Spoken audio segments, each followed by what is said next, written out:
दूसरे का कल्याण कौन कर सकता है। एक बहुत ही प्रेरणादायी कहानी है, सुनाने जा रहा हूँ। आइए कहानी देखते हैं। एक राजा था। उसने सुना कि राजा परीक्षित ने भगवती की कथा सुनी तो उनका कल्याण हो गया।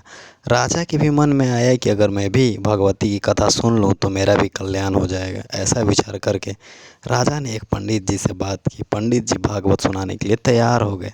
निश्चित समय पर भागवत कथा आरंभ हुई।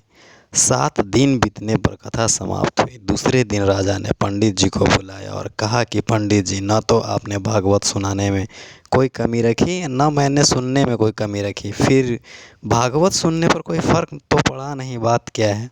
पंडित जी ने कहा कि महाराज, इसका उत्तर तो मेरे गुरुजी ही दे सकते हैं। राजा ने कहा कि आप अपने गुरुजी को आदरपूर्वक यहाँ लेकर आएँ, हम उनसे पूछेंगे। पंडित जी अपने गुरुजी को लेकर राजा के पास आए।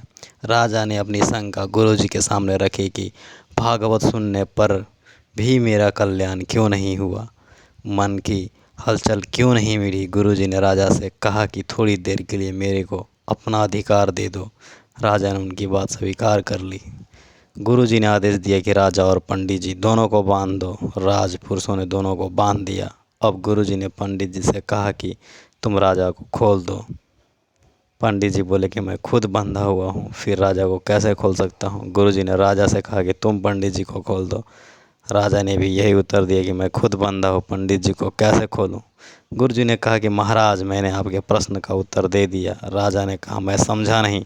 गुरुजी बोले जैसे खुद बंधा हुआ आदमी दूसरे को नहीं खोल सकता, ऐसे ही जो खुद बंधन में पड़ा है वह दूसरे को बंधन मुक्त कैसे कर सकता है, दूसरे का कल्याण कैसे कर सकता है। अनुभवी पुरुष से जो लाभ होता है वैसा लाभ दूसरे पुरुष से नहीं होता।